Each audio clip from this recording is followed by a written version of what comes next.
ইরানের রাজপথ এখন উত্তাল। দেশজুড়ে বিক্ষোভ, অস্থিরতা আর সংঘাতের আবহে যেন পুরো রাষ্ট্রযন্ত্র এক কঠিন পরীক্ষার মুখে দাঁড়িয়ে। এই অস্থির পরিস্থিতিকে ঘিরে আন্তর্জাতিক রাজনীতির উত্তাপও ক্রমেই বাড়ছে। ইরানি কর্তৃপক্ষের অভিযোগ, দেশের অভ্যন্তরীণ বিক্ষোভকে হাতিয়ার বানিয়ে বিদেশি শক্তি ইরানকে ভেতর থেকে অস্থিতিশীল করার চেষ্টা করছে। এই টানটান পরিস্থিতির কেন্দ্রবিন্দুতে রয়েছেন ইরানের সর্বোচ্চ নেতা আয়াতুল্লাহ আলী খামেনি। বহু সংকট, নিষেধাজ্ঞা ও আন্তর্জাতিক চাপ মোকাবিলা করে আজও তিনি ক্ষমতার মসনদে। যদিও তার নেতৃত্ব ব্যবস্থা নিয়ে দেশজুড়ে সমালোচনা রয়েছে, তবুও তিনি সহজে হার মানার মানুষ নন। ইতিহাস বলছে, প্রবল ঝড়ের মধ্যেও টিকে থাকার অভিজ্ঞতা তার আছে।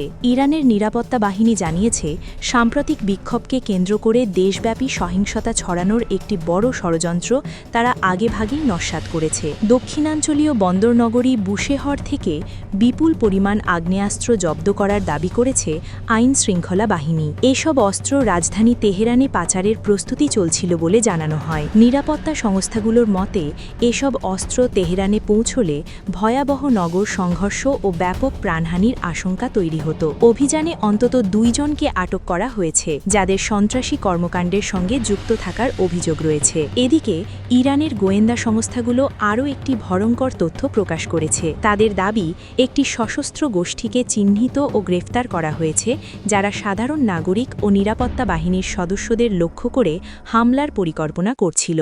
আধা সরকারি সংবাদ মাধ্যমের প্রতিবেদনে বলা হয়, এই গোষ্ঠীটি বিদেশি গোয়েন্দা সংস্থার মাধ্যমে প্রশিক্ষণপ্রাপ্ত এবং আধুনিক নগর যুদ্ধ কৌশলে দক্ষ ছিল।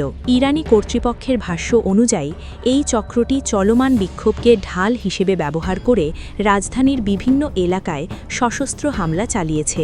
এসব হামলায় বহু মানুষ নিহত ও আহত হয়েছে বলে দাবি করা হয়। উদ্ধার হওয়া আলামতের মধ্যে ছিল স্বয়ংক্রিয় রাইফেল, শটগান, স্যাটেলাইট ফোন সহ উন্নত যোগাযোগ ব্যবস্থা।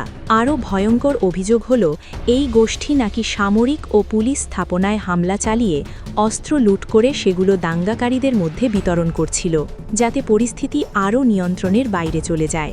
বিশ্লেষকদের মতে, ইরানের এই সংকট শুধুই অভ্যন্তরীণ বিক্ষোভ নয়, বরং এটি একটি বহুমাত্রিক রাজনৈতিক ও নিরাপত্তা চ্যালেঞ্জ। প্রশ্ন উঠছে, খামেনির নেতৃত্ব কি এই উত্তাল পরিস্থিতি সামাল দিতে পারবে, নাকি ইরান আরও বড় অস্থিরতার দিকে এগোচ্ছে?